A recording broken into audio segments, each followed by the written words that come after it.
सोलापूर जिल्ह्यातील साखर कारखानदारांकडे 500 कोटींची ऊस बिले थकीत. शेतकरी आक्रमक. सत्ताधारी कारखानदारांपुढे प्रशासन हतबल. सोलापुरात ऊसाच्या बिलासाठी शेतकऱ्यांची प्रतीक्षा. सोलापूर जिल्हा 1,53,00,000 टन ऊसाचे गाळप, पण 500 कोटींचे पेमेंट रखडले.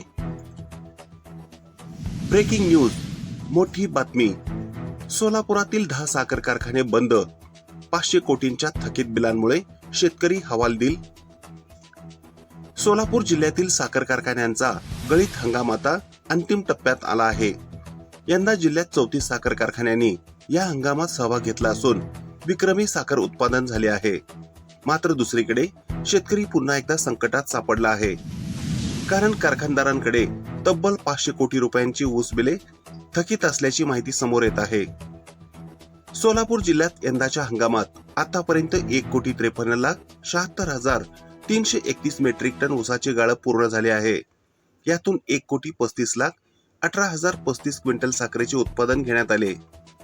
जिल्ह्यातील 10 पेक्षा जास्त कारखान्यांचा हंगाम आता बंद झाला असून उर्वरित कारखानेही लवकरच बंद होण्याच्या मार्गावर आहेत.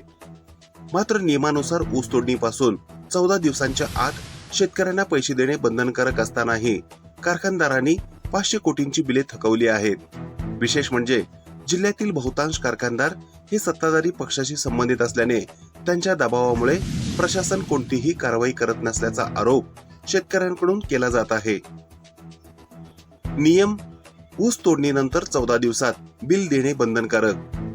तरतूद: रक्कम थकल्यास त्यावर व्याज देणे आवश्यक. वस्तुस्थिती: हंगाम मध्यावर येताच कारखानदारांकडून बिले थकवण्यास सुरुवात. आता हंगाम संपत आला असताना शेतकऱ्यांच्या हक्काचे पैसे त्यांना कधी मिळणार? प्रशासन यावर काही ठोस पावले उचलणार का? याकडे सर्वांचे लक्ष लागले आहे.